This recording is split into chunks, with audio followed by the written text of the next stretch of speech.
The phone buzzed on the kitchen counter while Zara was making breakfast. She glanced at it, expecting her usual morning notifications. Instead, the screen displayed a message that made her blood run cold.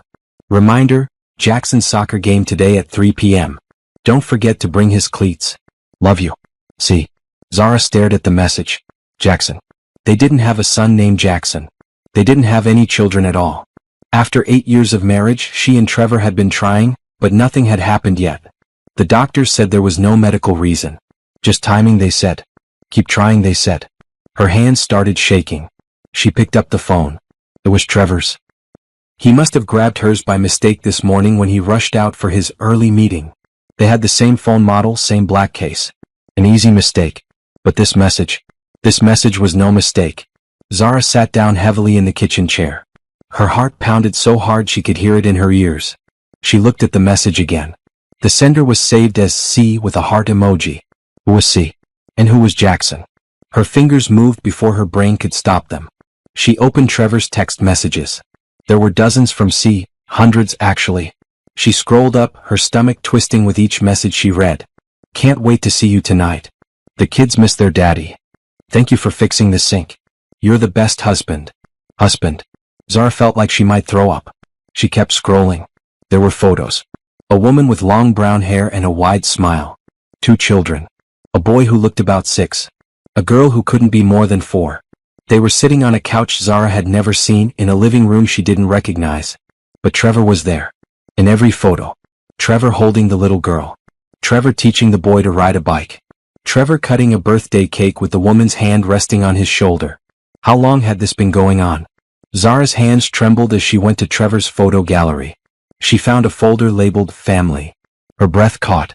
Inside were hundreds of photos. Years worth of photos. Birthday parties. Christmas mornings. Beach vacations. School plays. All with them. The other family. She checked the dates on the oldest photos. 6 years ago. This had been going on for 6 years. Zara felt dizzy. She had known Trevor for 10 years, been married for 8. Which meant he had started this other life just 2 years into their marriage. Right around the time they had started talking about having kids of their own. Oh God. He had kids. He had a whole other family. And she had been completely clueless. She thought about all the business trips. All the late nights at work. All the weekends he said he needed to visit his sick uncle upstate. Every lie, every excuse, every time he said he loved her while kissing her goodbye before going to spend time with them. Her phone buzzed. Her actual phone sitting next to Trevor's. It was a text from her best friend Nicole. Lunch today? I need to tell you about my terrible date last night. Zara couldn't respond. She couldn't think. She could barely breathe. She went back to Trevor's phone and opened his banking app. He had never hidden his password from her. Why would he? She was his wife. His trusting, stupid wife. The transaction history made her sick. Regular transfers to an account she didn't recognize. Payments to an address across town. Grocery store purchases in a neighborhood they never went to. Children's clothing stores. Toy stores. A pediatrician's office. He was paying for everything. Supporting 2 families. And she had never noticed the money missing because she had her own job, her own income. She had never thought to question where his money went because she trusted him completely. Zara stood up and walked to the bathroom. She stared at herself in the mirror. She looked the same as she had an hour ago. Same dark brown skin. Same natural curls pulled into a messy bun. Same brown eyes. But everything was different now. How could she have been so blind? She thought about last night. Trevor had come home around 8, kissed her cheek and said he had a long day at work. They had eaten dinner together. Watched a movie. Gone to bed. He had held her and told her he loved her. Where had he really been? With him? Did he tell that woman he loved her too? Zara gripped the edge of the sink. She wanted to scream. She wanted to throw something. She wanted to call Trevor right now and hear him try to explain this away. But she didn't do any of those things. Instead, she took a deep breath. Then another. And another. She walked back to the kitchen table and picked up both phones. She took photos of everything on Trevor's phone with her own. Every message. Every photo.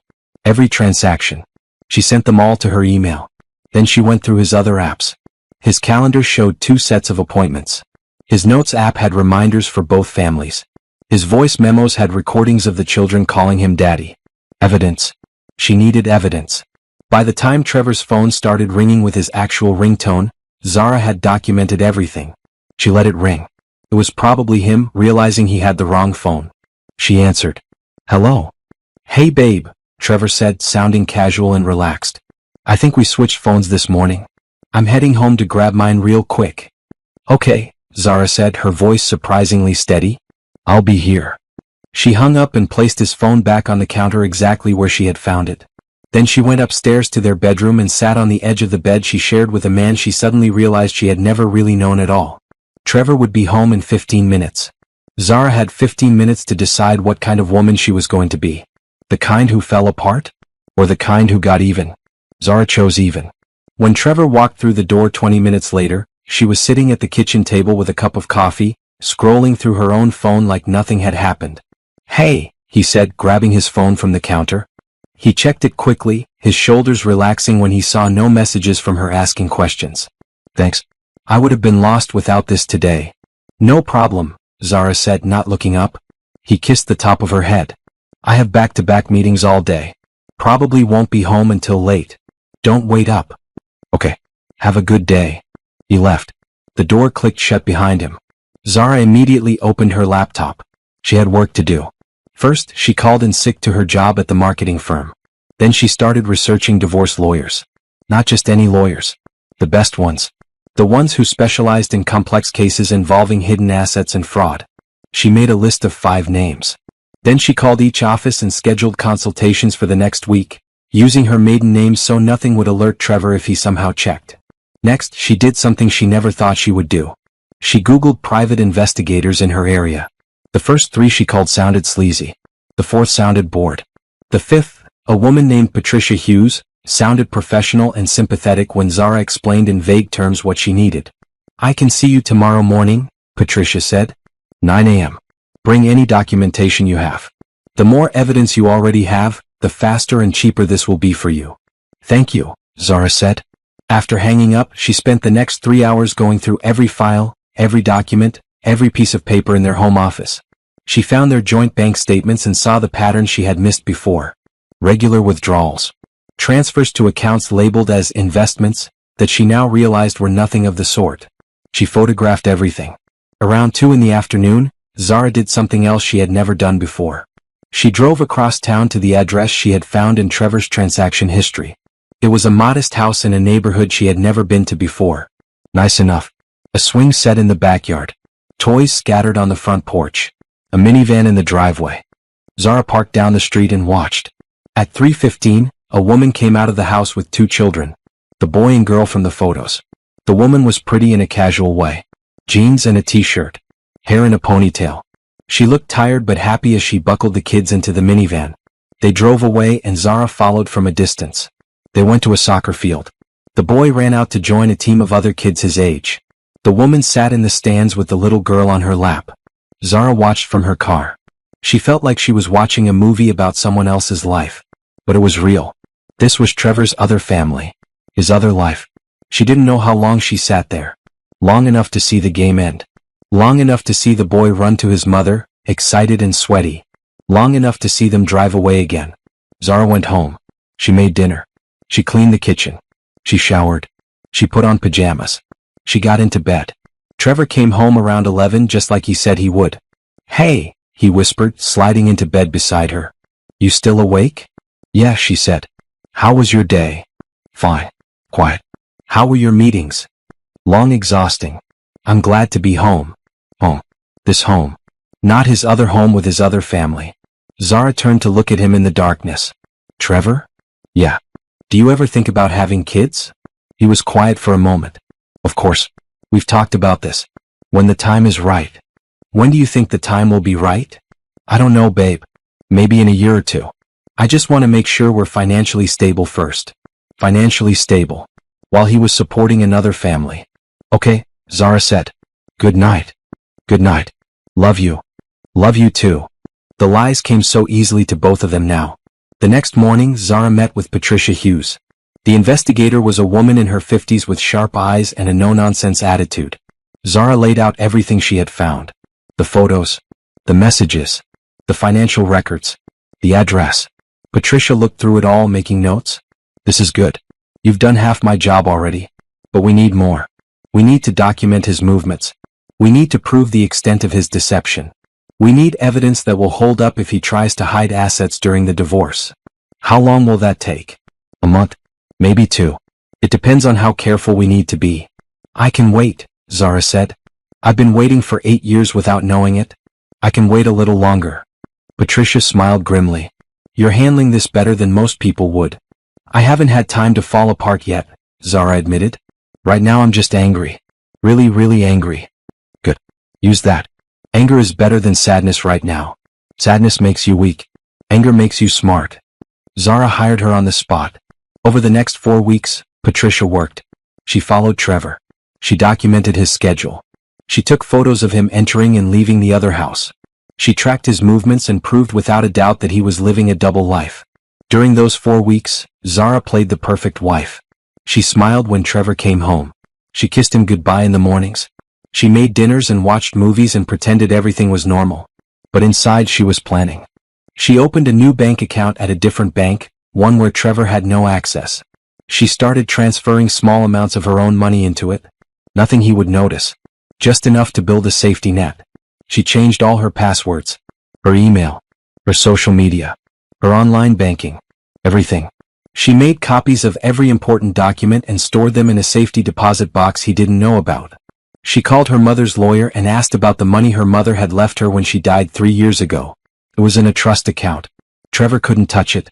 That money would be her lifeline. She documented everything Trevor did. Every lie. Every excuse. Every time he said he was one place but was actually somewhere else. By the end of the month, Patricia had a file 3 inches thick. This is more than enough, Patricia said when they met again. He doesn't have a leg to stand on. Between the proof of his other family and the financial fraud, any judge will side with you. Good, Zara said. What's next? Next you talk to your lawyer. You file for divorce. You hit him with everything at once before he has time to react. And the other woman? Candace. Patricia raised an eyebrow. What about her? Does she know? Does she know he's married to someone else? According to the investigation, no. She thinks he's her husband. He told her his name is Trevor Matthews. Uses his middle name as his last name. She has no idea you exist. Zara felt a complicated twist of emotions. Part of her hated this woman. Part of her felt sorry for her. But mostly she felt nothing. Candace was just another victim of Trevor's lies. Should I tell her? Patricia shrugged. That's up to you. Legally you don't have to. Morally that's your call. But if you do tell her, do it anonymously. Don't give her a reason to come after you or complicate your divorce. Zara thought about it for a long time. Finally, she made her decision. Zara spent the next 2 weeks building her fortress in complete silence. Every morning she woke up next to Trevor. Every morning she pretended to be the woman she used to be. The woman who trusted him. The woman who loved him. The woman who believed in their future together. But that woman was dead. She had died the moment Zara saw that text message. The woman who existed now was someone else entirely. Someone harder. Someone smarter. Someone who would never be fooled again. During the day while Trevor was at work or at his other home, Zara met with lawyers. She chose a firm that specialized in high-conflict divorces. Her lawyer, a sharp woman named Janet Morrison, listened to everything and nodded. This is one of the clearer cases I've seen, Janet said. Between the fraud, the bigamy, and the financial deception, we can take him for everything he's worth. But we have to be strategic. We file everything at once. Divorce papers, restraining order if needed, asset freezes, everything. We don't give him time to hide money or prepare a defense. When? Zara asked. 2 weeks. That gives us time to make sure every document is perfect. Zara agreed. She went home and continued her performance. She cooked Trevor's favorite meals. She laughed at his jokes. She asked about his day and pretended to believe his answers. At night, alone in the bathroom while he slept, she cried silently into a towel. Not because she missed him. Not because she still loved him. But because she mourned the life she thought she had. The future she thought they would build together. All of it had been a lie. During this time, Zara also did something else. She reconnected with the parts of herself she had let fade during her marriage. Before Trevor, she had been a graphic designer. A good one. She had freelanced for years, building a small but successful business. But after they got married, Trevor had encouraged her to take a stable corporate job instead. Benefits, he had said. Security. She had listened. She had given up the work she loved for a steady paycheck. Now she started taking projects again. Small ones at first. A logo for a friend's new business. A website designed for a former client who reached out. She worked on them late at night, after Trevor fell asleep. She worked on them during her lunch breaks at her corporate job. The creativity felt good. It felt like finding a piece of herself she had forgotten existed. She also started going to the gym again. Not for him. For herself. She needed to be strong for what was coming. Physically and mentally. She called old friends she had lost touch with. Friends Trevor had always found reasons for her not to see. Too busy. Too tired. Maybe next time. She had let those friendships fade. Now she was rebuilding them. Nicole, her best friend from college, met her for coffee. "Where have you been?" Nicole asked, pulling Zara into a hug. "I've missed you." "I've been around," Zara said. "Just busy." "Too busy for your best friend? That doesn't sound like you." "I know. I'm sorry. Things have been complicated." Nicole studied her face. "Are you okay? Is everything all right with Trevor?" Zara wanted to tell her everything. She wanted to cry and rage and let it all out. But she couldn't. Not yet. Not until everything was finalized. "I'm fine," she lied. "Everything's fine. I just realized I've been neglecting the important people in my life. I want to do better." Nicole squeezed her hand. "I'm always here for you. You know that, right?" "I know." At home, Zara continued her investigation. She found more evidence. More lies. She discovered that Trevor had taken out a credit card in his fake name. She found proof that he had been lying about his salary. He made more than he told her. Much more. Money he had been funneling to his other family. She documented everything. Every lie. Every deception. Every broken promise. She also did something that surprised her. She stopped caring. One night, Trevor came home late again. Another work emergency. Another lie. He expected her to be upset or suspicious. Instead, she just smiled and said, "That's okay. Dinner's in the fridge. I already ate." He looked confused. "You're not mad." "Why would I be mad? You have to work." "I understand." He relaxed. "Thanks for being so understanding. I don't know what I'd do without you." "Neither do I," she said, and it wasn't a lie. Without her, he would have kept getting away with it. Without her documentation, her evidence, her careful planning, he might have continued this double life for years. But she had found out. And now she was going to make sure he paid for every lie. The day before the papers were filed, Zara did one final thing. She packed a bag of essentials. Clothes, toiletries, important documents, her laptop. She took it to Nicole's house. "Can I leave this here for a few days?" she asked. Nicole looked worried. "Zara, what's going on?" "I promise I'll explain soon. But right now, I just need you to trust me." "Of course. Always." That night, Zara lay in bed next to Trevor one last time. She listened to him breathe. She thought about all the nights she had slept next to him, believing they were building a life together. Believing in the future he promised. "I hope your meetings go well tomorrow," she said softly. He mumbled something in his sleep. She smiled in the darkness. His meetings. His lies. Tomorrow all of it would come crashing down. Tomorrow she would stop pretending. Tomorrow she would become someone new. The next morning, Trevor left for work at 7 a.m. like always. He kissed her cheek like always. He said, "Love you. See you tonight." She said, "See you tonight," but she knew she wouldn't. At 9 a.m. Janet called. "Everything's been filed. The papers have been served to his office. The joint accounts are frozen. It's done." Zara took a deep breath. "Thank you. Are you somewhere safe?" "Yes. I'm staying with a friend." "Good. He's going to try to contact you. Don't answer. Let him go through me. That's what you're paying me for." At noon, Zara's phone started ringing. Trevor. She declined the call. He called again. And again. And again. Text messages flooded in. "What is this? Why are you doing this? We need to talk. This is a misunderstanding. Please call me. I love you." She blocked his number. Then she did something she had been thinking about for weeks. She created an anonymous email account. She gathered all the evidence she had collected.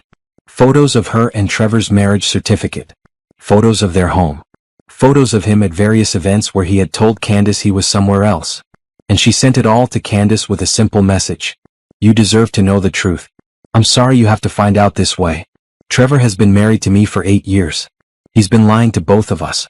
I'm filing for divorce. I thought you should know who you're really living with." She pressed send before she could second-guess herself. Then she turned off her phone and went for a long walk. It was done. The bomb had been dropped. Now she just had to wait for the explosion. Zara spent that first night at Nicole's apartment, curled up on the couch with a cup of tea she couldn't drink. Her stomach was twisted in knots. Not from regret. From anticipation. Somewhere across town, Trevor had been served divorce papers at his office. Somewhere else, Candace had opened an email that would destroy her world. Nicole sat beside her, finally knowing everything. "I can't believe this," Nicole kept saying. I believe you. The evidence is right there. But I can't believe he did this. For 6 years? How is that even possible? "It's possible when you trust someone completely," Zara said. "That's what I keep coming back to. I trusted him so much that I never thought to question anything. This isn't your fault. I know. But it feels like I should have known somehow. Should have seen the signs. He's a professional liar. That's what he is. You can't blame yourself for believing the person you married." Zara's phone, which she had turned back on, started buzzing again. Not Trevor this time. His mother. She declined the call. Then Trevor's brother. Declined. His best friend. Declined. "They're all trying to reach you," Nicole observed. "Let them try. Everything goes through my lawyer now." Around 8 p.m. Janet called. "He's losing his mind," the lawyer said. "He showed up at my office demanding to talk to you. Security had to escort him out. He's claiming this is all a misunderstanding. That you're overreacting." "Of course he is." He also lawyered up fast. Got himself a decent attorney. "This is going to be a fight." "Good. I'm ready. One more thing. The other woman, Candace, she called my office too. Apparently she got an anonymous email with evidence of Trevor's double life. She's falling apart. Wants to know if it came from you." Zara's heart raced. "What did you tell her?" "Nothing. Client confidentiality. But between you and me, good move. She needed to know. And now we potentially have an ally if this goes to court. I don't want her as an ally. I don't want anything to do with her." "Understood. But her testimony could be useful." After hanging up, Zara tried to sleep. She couldn't. Her mind kept racing through everything that was happening. Everything that would happen next. The next morning she went to work. People stared. They whispered. Word had spread fast. Trevor worked in finance. She worked in marketing. Different buildings, same corporate campus. Everyone knew everyone. Her boss called her into his office. "I heard about your situation," he said carefully. "If you need time off." "I don't. Work is good for me right now. It keeps me focused." "All right. But if you change your mind, just let me know." She made it through the day by staying busy. By keeping her mind on projects and deadlines instead of the disaster that was her personal life. That evening she got a call from an unknown number. She almost didn't answer. But something made her pick up. "Hello? Is this Zara?" A woman's voice. Shaking. Angry. "Who is this?" "You know who this is. You sent me that email." "Candace." Zara's first instinct was to hang up. But she didn't. "Did you know?" Candace asked. "Did you know about me and my kids?" "Not until 2 weeks ago." 2 weeks? You've known for 2 weeks and you're just now telling me? I needed time to protect myself legally before everything blew up. Candace laughed bitterly. "Protect yourself. Right. Well, thanks so much for that. My entire life just fell apart. My kids are asking why their father isn't coming home. I can't pay my mortgage without his income. But at least you protected yourself." Zara felt a flash of anger. "I didn't do this to you." "You did. You lied to both of us. I'm not your enemy. You're not my friend either." "You're right. I'm not. And I don't want to be. I sent you that email because you deserve to know the truth. What you do with that information is up to you." There was silence on the other end. Then, how could we both be so stupid? "We weren't stupid. We were in love with the wrong person." "Were you? In love with him?" Zara thought about it. "I thought I was. Now I don't know if I ever really knew him well enough to love him." More silence. "I'm sorry for calling you," Candace finally said. I don't know what to do." "Get a good lawyer. Document everything. Protect yourself and your kids. That's all you can do." "Yeah. Okay." Pause. "Thank you. For the email. Even though I hate you a little bit for it." "I understand." Candace hung up. Zara sat there for a long moment, staring at her phone. She didn't feel good about that conversation. She didn't feel bad either. She just felt empty. Over the next few days, the situation escalated. Trevor tried everything to reach her. He sent flowers to her office. She threw them away. He sent letters to Nicole's apartment. She burned them without reading them. He tried to access their joint accounts and found them frozen. He tried to go to their house and found the locks changed. He was trapped and he knew it. His lawyer reached out to Janet with a settlement offer. He wants to negotiate, Janet told Zara. He's offering you 60% of the marital assets if you agree to a quick, quiet divorce. No. You sure? 60% is generous. He stole from me for 6 years. He committed fraud. He lied about everything. I want it all. Every penny. Every asset. Everything. That might not be realistic. Then we go to court. I'm not negotiating with him. He doesn't deserve that courtesy. Janet sighed. All right. We'll reject the offer. But prepare yourself. This is going to get ugly. It's already ugly. And it was about to get uglier. Trevor, desperate and cornered, started spreading lies. He told their friends that Zara had cheated, that she was mentally unstable, that she was trying to destroy him out of spite. Some people believed him. Most didn't. The evidence was too clear. But the ones who believed him, the ones who took his side, it hurt more than Zara expected.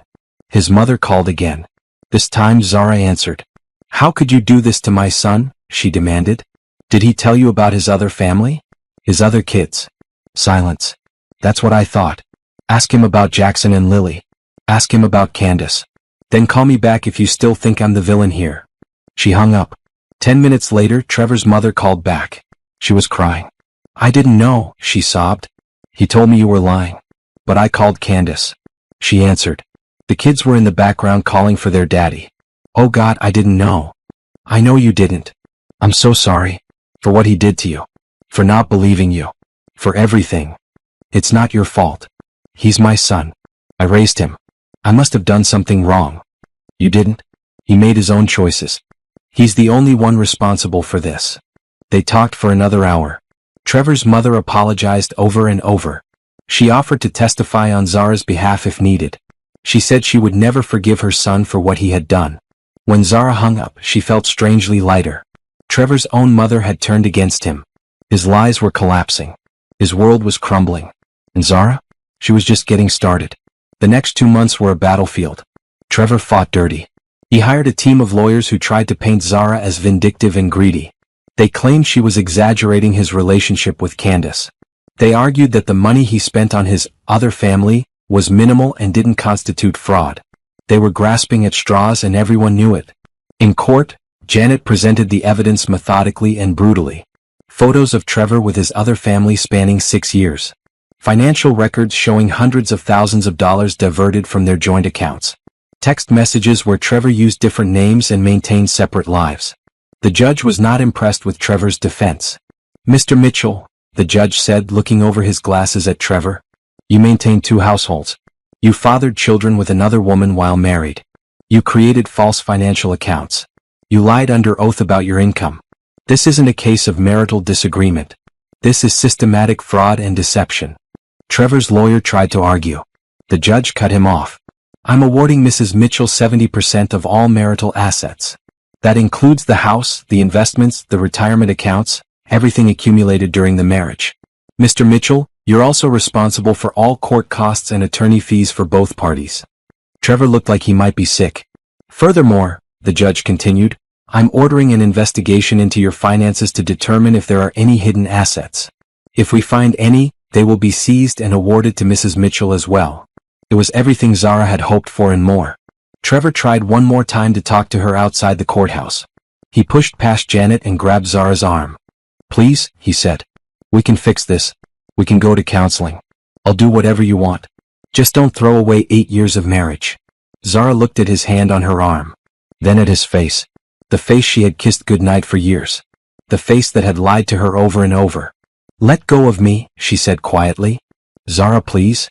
Let go. He dropped his hand. Janet stepped between them.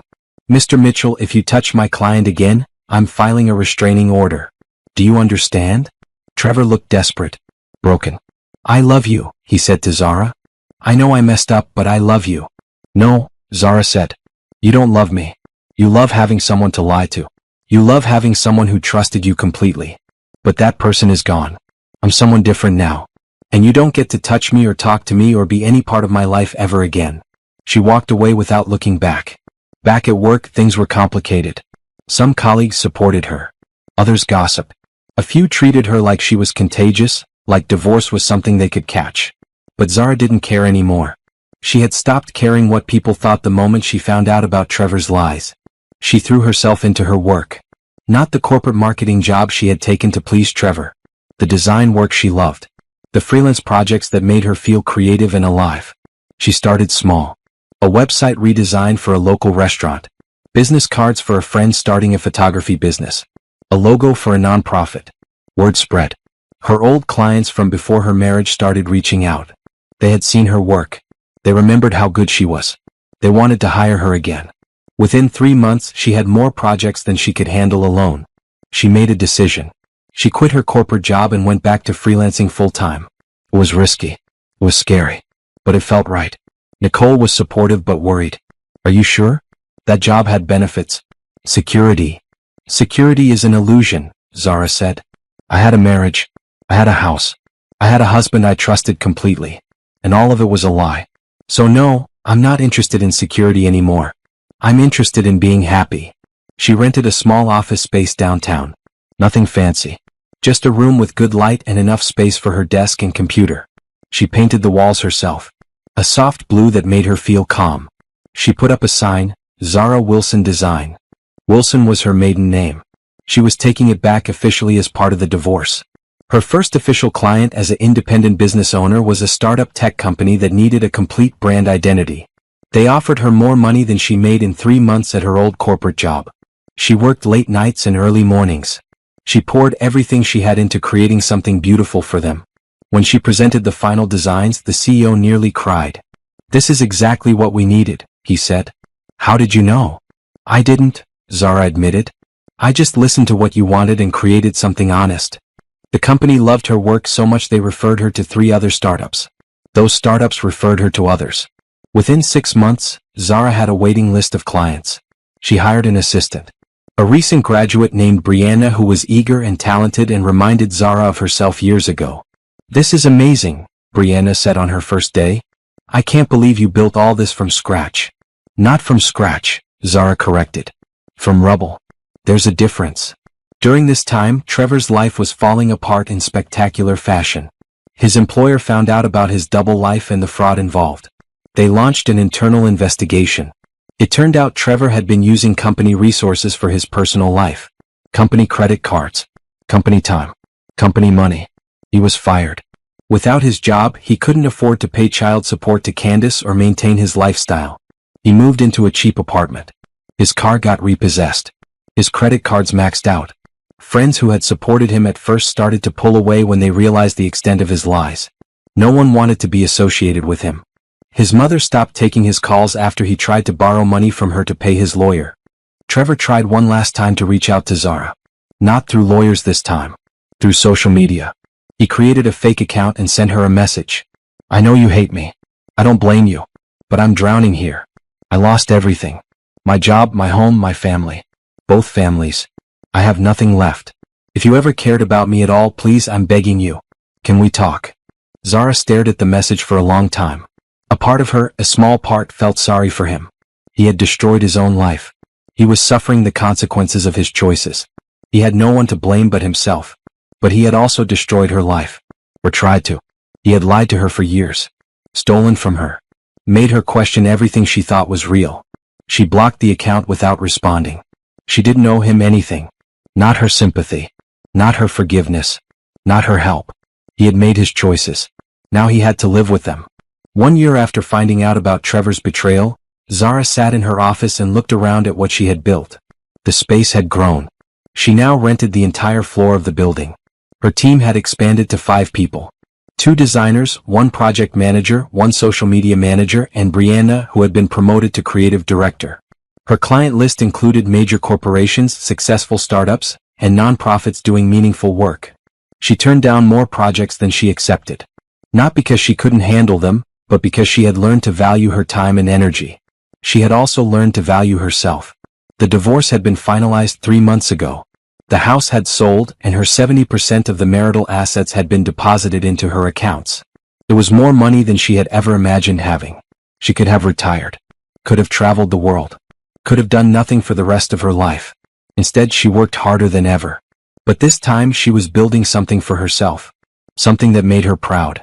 She was also building a new life outside of work. She reconnected with old friends. She made new ones. She joined a book club. She took a pottery class on weekends. She traveled to places she had always wanted to see. She went to Paris and spent a week wandering through museums. She went to Tokyo and got lost in the narrow streets. She went to Jamaica and laid on beaches and read books and thought about nothing. She learned to be alone without being lonely. She also, slowly and carefully, started dating again. The first few dates were disasters. She was too guarded. Too suspicious. She kept waiting for the other shoe to drop. For the man across from her to reveal he was actually married or lying or hiding something terrible. But eventually she relaxed. She learned to trust her instincts again. To notice red flags instead of ignoring them. To walk away when something didn't feel right. She dated casually. Nothing serious. She wasn't ready for serious. One man, a lawyer named Chris, lasted 3 months. He was kind and funny and seemed genuine. But when he started talking about moving in together, Zara panicked and ended it. "I'm not ready," she told him honestly. "I don't know if I'll ever be ready for that again." "I understand," he said. "But I think you're letting your ex win if you let what he did stop you from being happy." "Maybe," Zara said. "But I am happy. I'm happy on my own. I don't need someone else to complete me." He didn't understand. Most people didn't. They thought she was damaged, that she needed to heal, and move on, and forgive. But Zara didn't feel damaged. She felt free. Free from lies. Free from false promises. Free from trying to build a future with someone who was building futures with multiple people. She was enough. Just her. That was revolutionary. Around this time, Zara got a speaking invitation. A women's business conference wanted her to talk about building a successful company after divorce. At first she said no. She didn't want to be known as the woman whose husband had a secret family. She wanted to be known for her work. But Nicole convinced her otherwise. "Your story is powerful," Nicole said. "Not just because of what he did, but because of what you did. You didn't fall apart. You built something amazing. Other women need to hear that. They need to know it's possible." So Zara agreed. She stood on a stage in front of 300 women and told her story. She talked about the discovery, the betrayal, the anger, the decision to fight instead of collapse. She talked about rebuilding, about starting her business, about learning to trust herself again. She talked about revenge. "People told me the best revenge is forgiveness," she said. "They told me I needed to let go of my anger and move on. But you know what? That's not true. The best revenge is living well. The best revenge is building something so successful that your betrayer can't ignore it. The best revenge is being so happy that you forget they exist." The room erupted in applause. After the speech, dozens of women came up to her. They shared their own stories, their own betrayals, their own struggles. "You inspired me," one woman said, crying. "My husband left me for his secretary last year. I thought my life was over. But hearing you speak, I realize it's just beginning." Zara hugged her. "It is just beginning. Trust me." The conference uploaded her speech to YouTube. It went viral. Within a week, it had been viewed over 1 million times. Her business email flooded with requests. More speaking engagements. More interviews.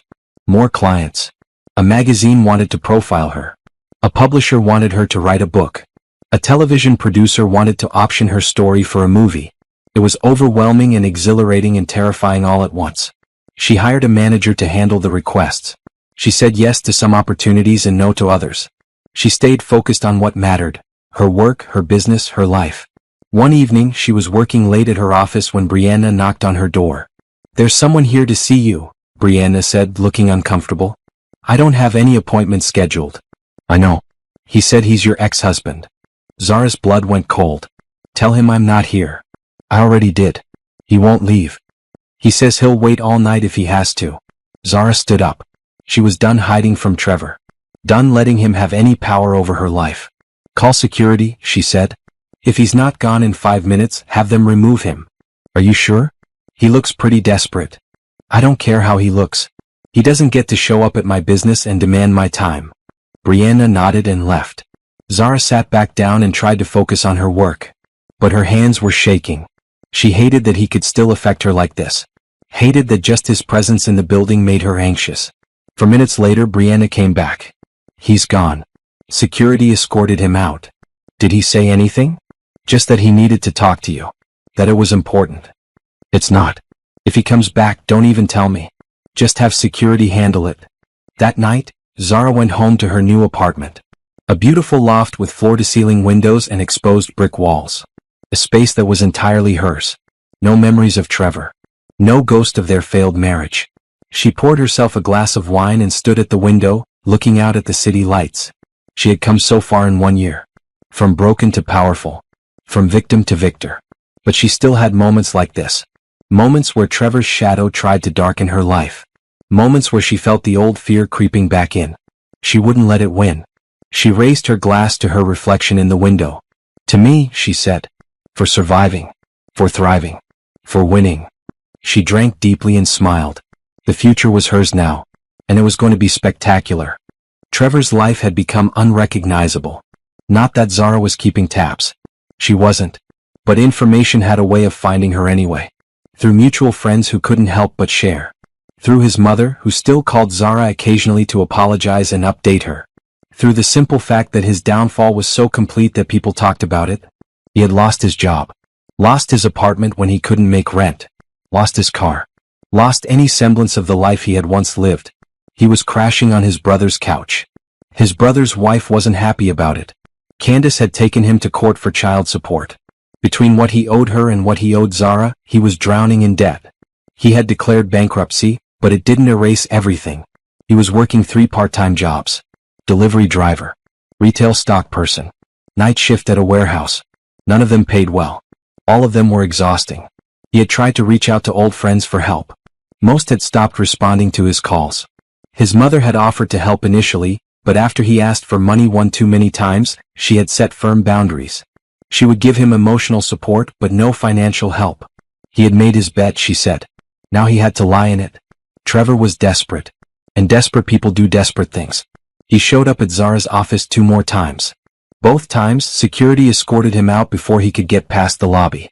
He tried calling from different numbers. She blocked them all. He tried emailing her business account. Her assistant filtered them to spam. He tried reaching her through Nicole. Nicole told him to go to hell and blocked him too. Finally, he tried something that actually got her attention. He went to the media. A local news station ran a story, "Man claims ex-wife destroyed his life out of spite." In the interview, Trevor painted himself as the victim. He admitted to making mistakes, to stepping outside the marriage, to not being honest. But he claimed Zara's response was vindictive and extreme. He said she had taken everything from him, left him with nothing, refused to show any mercy. He cried on camera. Said he just wanted a chance to rebuild his life. Said he hoped Zara would find it in her heart to forgive him. The story got picked up by a few online outlets. Some people believed him. Most didn't. But it made Zara angry. Not the kind of angry that makes you irrational. The kind that makes you focused. She called Janet. "I saw the interview," Janet said before Zara could speak. "I'm already drafting a statement. We'll release it tomorrow with the court documents proving everything he did. The fraud. The deception. The financial abuse. He just opened himself up to public scrutiny and trust me, he's going to regret it." "Good," Zara said. The next day, Janet released a detailed statement along with redacted court documents. The documents showed everything. Trevor's lies. His secret family. The money he stole. The systematic deception. The media narrative flipped instantly. "Man who maintained secret family for 6 years claims ex-wife is vindictive," read one headline. "Bigamist cries victim after consequences of his actions," read another. Trevor's interview became a joke. Memes spread online. People mocked him. Called him out. Demanded the original news station retract the story. The station issued an apology. Said they should have investigated more thoroughly before giving Trevor a platform. Trevor disappeared from public view after that. No more interviews. No more attempts to contact Zara. But his desperation didn't end. It just changed form. He started posting on social media. Long rants about how unfair the divorce system was. How men were always painted as villains. How women got away with destroying men's lives. He joined online groups of divorced men who blamed their ex-wives for everything. He became an angry voice in an echo chamber of bitterness. His mother called Zara again. "I don't know what to do with him. He's so angry all the time. He won't take responsibility for anything. He just keeps blaming you." That's not my problem, Zara said gently but firmly. I know. I'm sorry. I shouldn't have called. I feel like I'm watching my son destroy himself, and there's nothing I can do to stop it. You can't save someone who won't save themselves. I know. Meanwhile, Zara's life continued to improve. Her business grew. She was profiled in 3 major magazines. Her TED Talk-style speech at the Women's Conference was nominated for an award. Publishers were still courting her for a book deal. She bought a house. Not the one she had shared with Trevor. A new one. A beautiful craftsman in a neighborhood she had always loved. She decorated it exactly how she wanted. Bright colors. Bold art. Furniture that made her happy. She adopted a dog. A rescue named Pepper who had been through her own trauma and needed someone patient and kind. They healed together. She started dating someone new. A man named Julian who was an architect. He was kind and straightforward and had no secret families. They took things slow. He understood why she needed time and space. He didn't push for more than she was ready to give. On their 3rd date he said, I read about what happened to you. I'm sorry you went through that. Thank you, she said. I want you to know I'm not that guy. I don't lie. I don't play games. What you see is what you get. How do I know that's true? You don't? Not yet. But I'll prove it to you over time. I'm patient. She liked his honesty. His self-awareness. The fact that he didn't pretend to have all the answers. They dated for 6 months before she let him meet her friends. Another 3 months before she introduced him to Trevor's mother, who had become like family to Zara despite everything. He seems good, Trevor's mother said after meeting Julian. You deserve someone good. I do, Zara agreed. Around this time, Trevor tried one final desperate move. He showed up at her house. The new house he shouldn't have known about. Zara was in the backyard with Pepper when the doorbell rang. She wasn't expecting anyone. Julian was working late. Nicole was out of town. She looked through the security camera app on her phone. Trevor stood on her front porch, looking haggard and thin. His clothes were worn. His face was unshaven. He looked like a man who had been broken by life. Part of her felt that familiar tug of sympathy. Then she remembered why he looked like this. Remembered every lie. Every betrayal. Every stolen dollar. She didn't open the door. Instead, she called the police and reported a trespasser who was violating the restraining order she had put in place months ago. They arrived within 10 minutes. They escorted Trevor away in handcuffs. Zara watched through the camera, feeling nothing but relief that he was gone. That night, she called Nicole. He showed up at my house. Oh my God. Are you okay? I'm fine. The police took him. But Nicole, when I saw him on my porch, you know what I felt.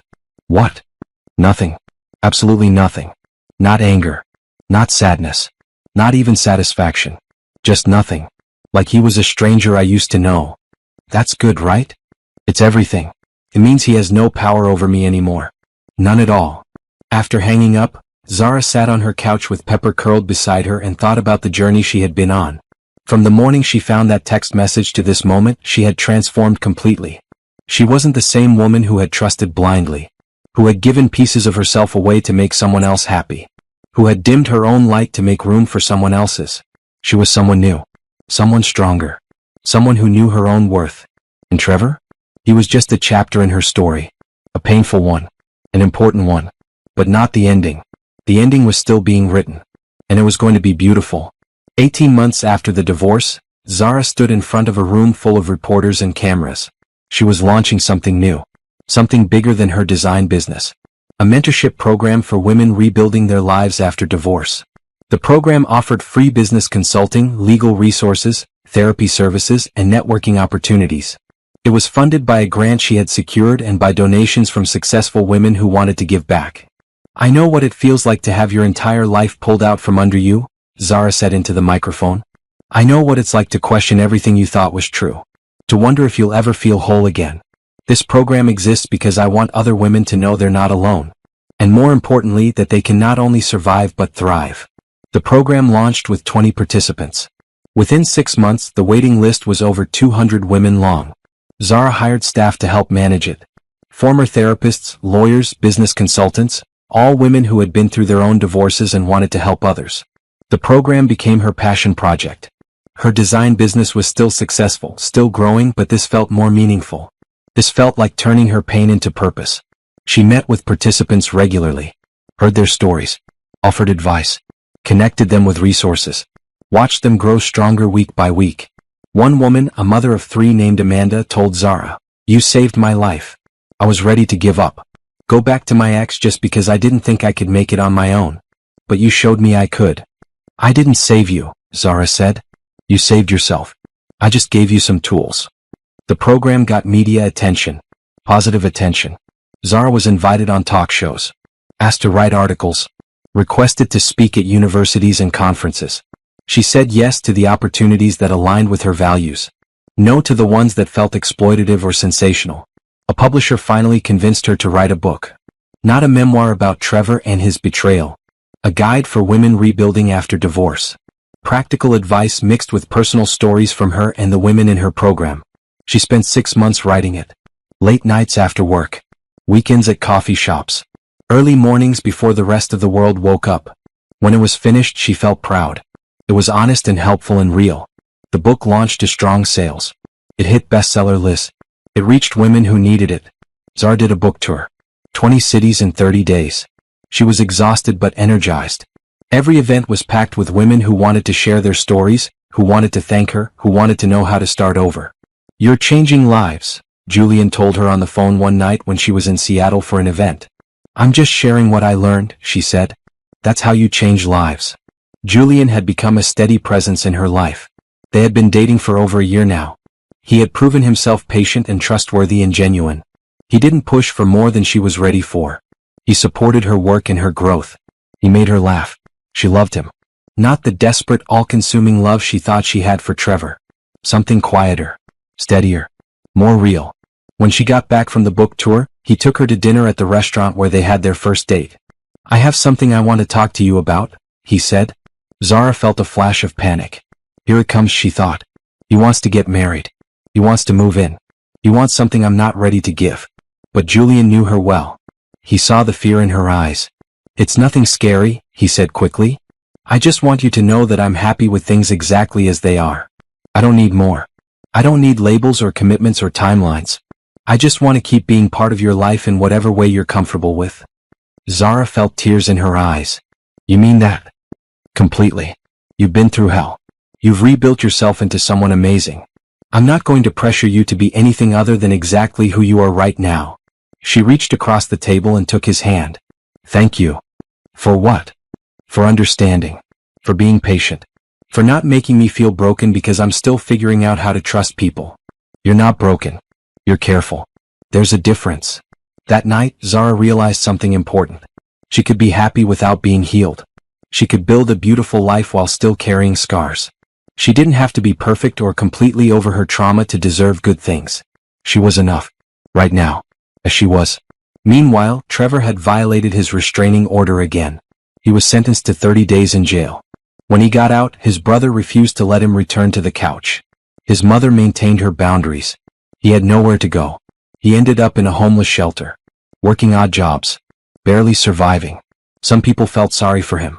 Zara didn't. She didn't feel anything for him anymore. Not hate. Not sympathy. Just indifference. He had destroyed himself. She had simply removed herself from the path of his destruction. Around this time, Candace reached out.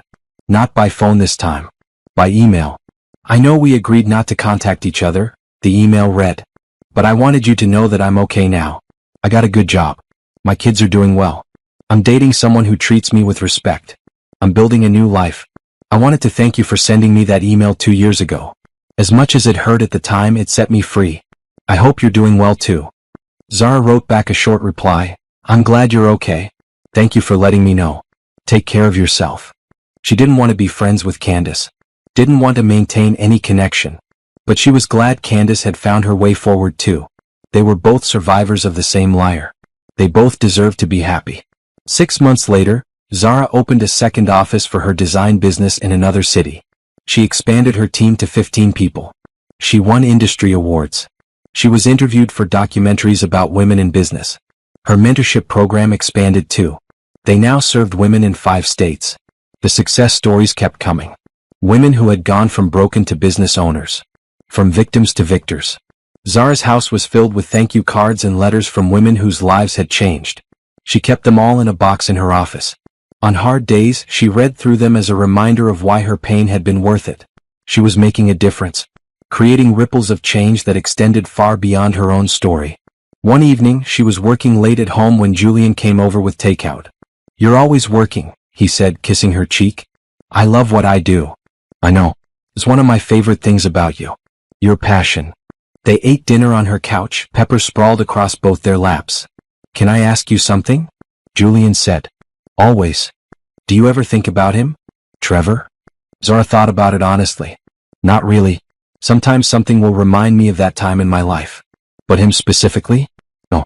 He's irrelevant to me now. That must feel good. It feels like freedom." They talked late into the night. About their dreams, their plans, their hopes for the future. Zara went to bed that night feeling content. Her life wasn't perfect. She still had moments of doubt and fear. Still sometimes woke up anxious for no reason. Still struggled with trust. But she was happy. Genuinely, deeply happy. She had built this life from nothing. From the ashes of betrayal and lies, she had created something beautiful and meaningful. And the best part? She had done it entirely on her own terms. 2 years and 3 months after finding out about Trevor's secret family, Zara was at her office preparing for a major presentation. Her company had been selected to redesign the brand identity for a Fortune 500 company. It was the biggest project she had ever landed. Her team was ready. The presentation was polished. Everything was perfect. Then Brianna knocked on her door with a worried expression. "He's here again," she said quietly. Zara didn't need to ask who. She felt it in her gut. "Did you call security?" "They're on their way. But he's making a scene in the lobby. He's demanding to see you. Saying he won't leave until you talk to him." Zara took a deep breath. She was done with this. Done with Trevor inserting himself into her life. Done with letting him disrupt her peace. "Tell security to wait," she said, standing up. "I'll talk to him. One last time. Then I never want to see him again." "Are you sure?" "Completely." Zara walked to the lobby. Trevor was there, looking even worse than last time. Thinner. Older. Defeated. When he saw her, his face crumpled. "Zara. Thank God. I've been trying to reach you." "Outside," she said firmly. "Not here." She led him to the street outside her building. Her building. Her business. Her success. Everything she had built without him. They stood on the sidewalk and Trevor stared at her like he was seeing a ghost. "You look amazing," he said. "I saw your book. I saw the interviews. You're doing so well." "What do you want, Trevor?" "I need help. I'm barely surviving. I lost everything. I can't pay my debts. I can't afford a place to live. I'm drowning." "And you came to me? You're the only person who might understand. Who might care enough to help." Zara almost laughed. "You think I care about you? We were married for 8 years. That has to mean something." "It meant something until I found out you were living a complete lie. Until I discovered you had another family. Another life. Until I realized everything we had was based on deception. I know I messed up." "Messed up?" "Trevor, you didn't mess up. You made deliberate choices every single day for 6 years. You looked me in the eye and lied. You stole from me. You betrayed me in every way possible. That's not a mess up. That's who you are." His face hardened. "So you're just going to watch me suffer? After everything we had together?" "We didn't have anything together. That's the point. There was no we. There was you lying to multiple people and us believing those lies. I apologized. I've tried to make things right." "No, you haven't. You've tried to avoid consequences. You've tried to make yourself the victim. You've never once taken real responsibility for what you did. I lost everything. You destroyed everything. There's a difference." Trevor's desperation turned to anger. "You did this to me. You took everything in the divorce. You turned everyone against me. You ruined my reputation. You made it impossible for me to rebuild my life. I held you accountable. That's all I did. The rest? That's all you. I came here to ask for help. Not for much. Just enough to get back on my feet. You have money now. You're successful. You could help me and not even notice the difference."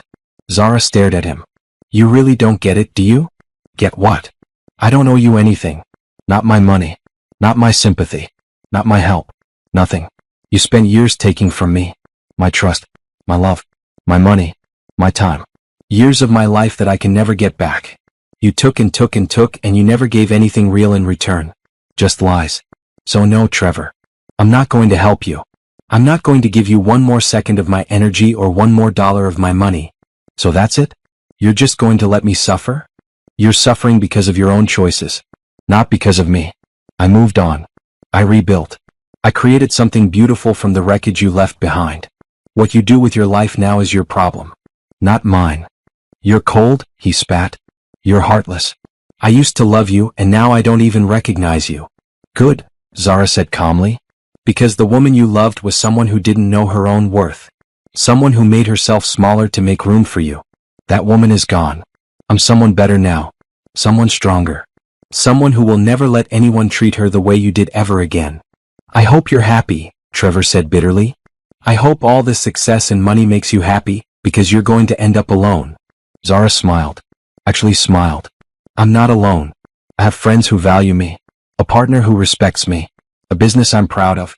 A life I love. I have everything I need. What do you have, Trevor? He didn't answer. He couldn't.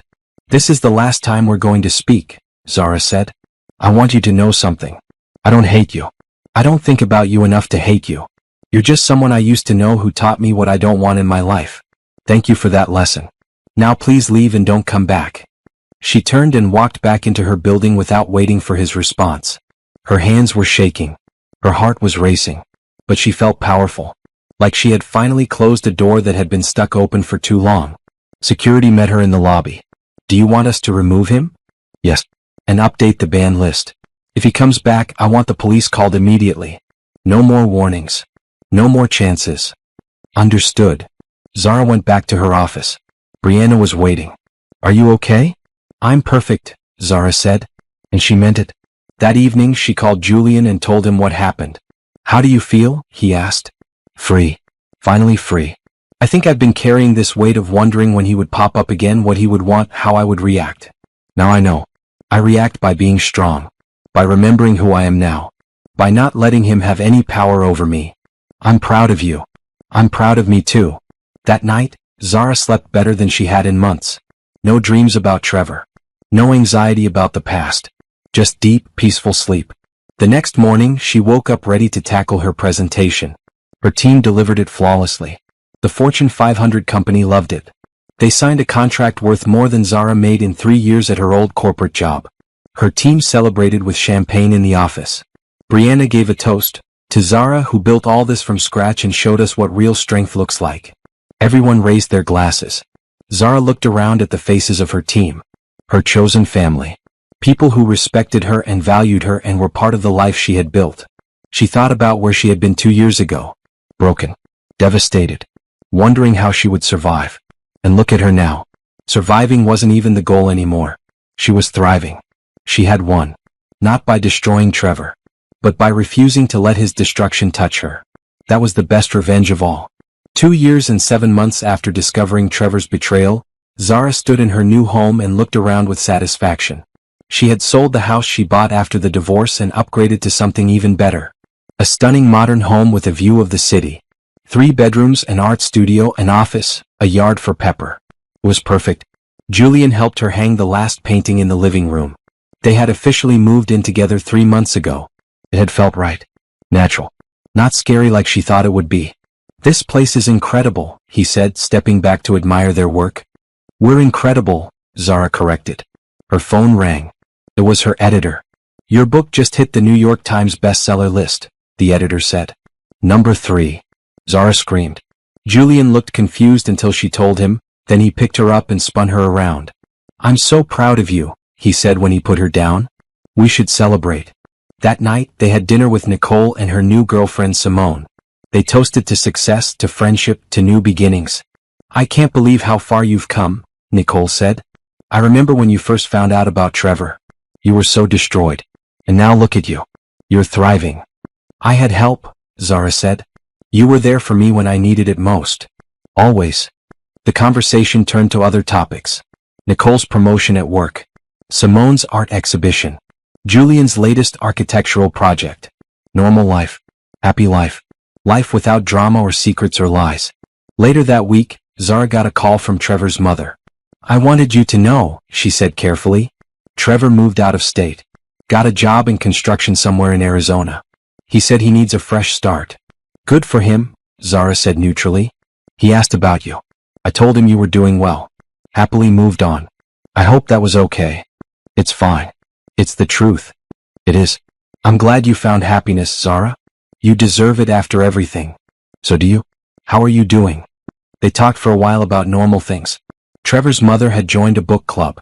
Started taking art classes. She was building her own new life too, separate from the son who had disappointed her so deeply. Before hanging up, she said, I know I've said this before, but I'm sorry. For what he did. For not seeing it sooner. For all of it. You don't need to keep apologizing. It wasn't your fault. Thank you for being gracious about that. After the call, Zara thought about Trevor in Arizona. Starting over. Working construction.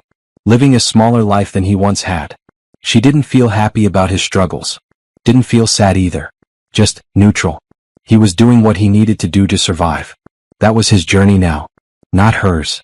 Her journey was so much bigger. Her business continued to grow. She opened a third office. Hired more staff. Took on bigger projects. Won more awards. Her mentorship program expanded nationwide. They had helped over 500 women rebuild their lives after divorce. The success stories kept coming. Women who had started businesses. Women who had gone back to school. Women who had found their power and used it to create better lives. Zara was invited to speak at the United Nations about women's economic empowerment. She stood before diplomats and leaders and shared her story.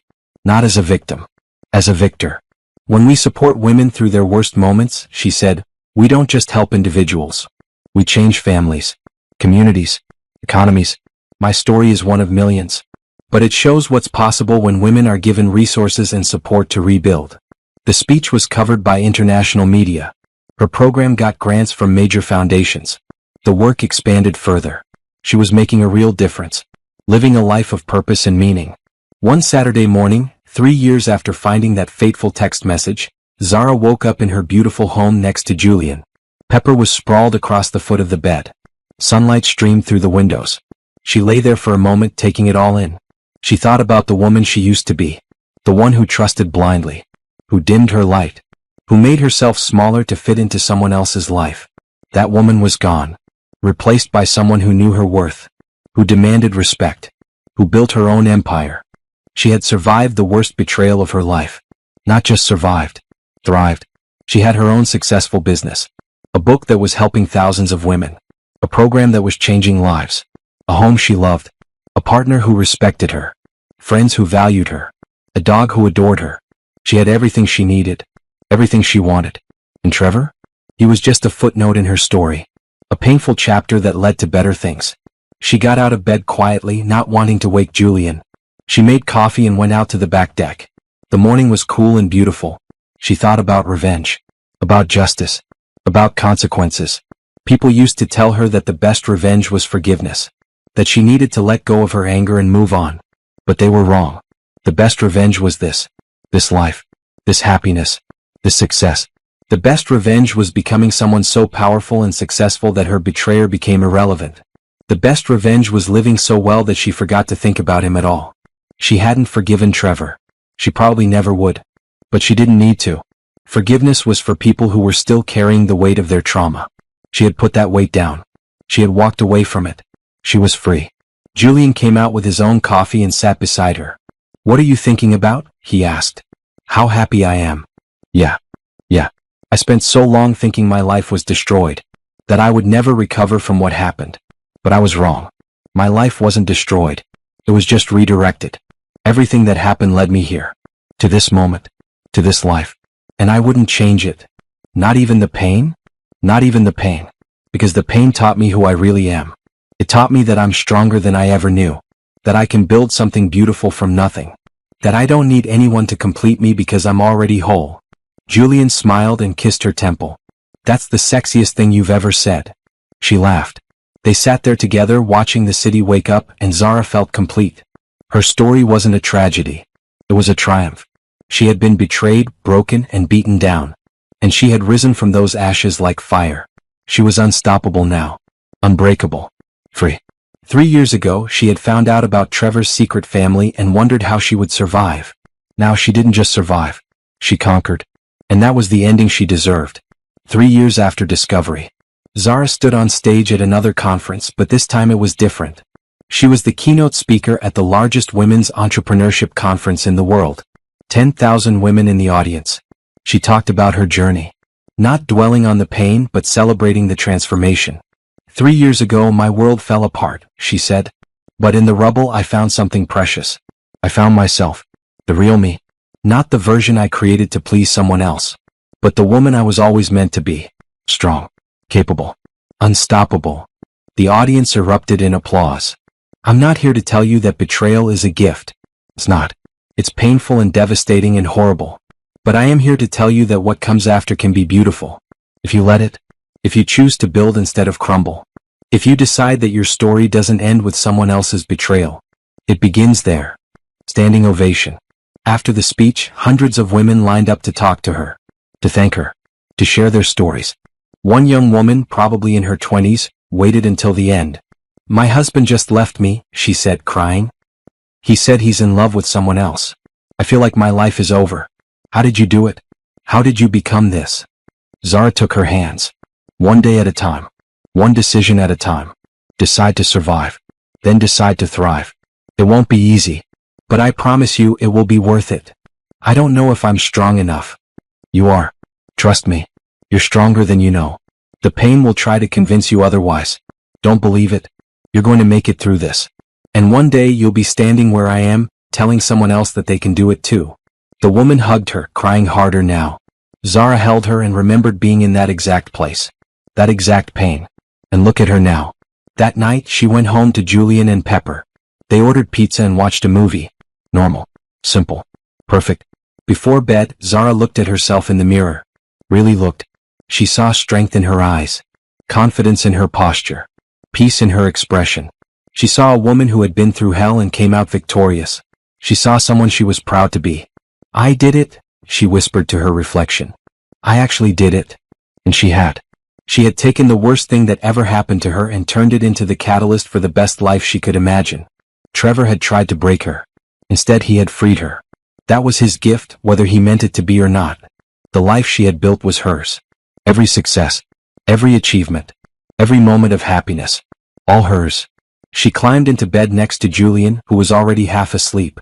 Love you, he mumbled. Love you too. She turned off the light and closed her eyes, smiling. Tomorrow she would wake up and continue building her empire. She would help more women. She would create more success. She would live more life. But tonight she would rest. Rest in the knowledge that she had won. Not by destroying Trevor. Not by revenge in the traditional sense. But by becoming so successful, so happy, so complete that his betrayal became the best thing that ever happened to her. That was the ultimate victory. And it was sweet.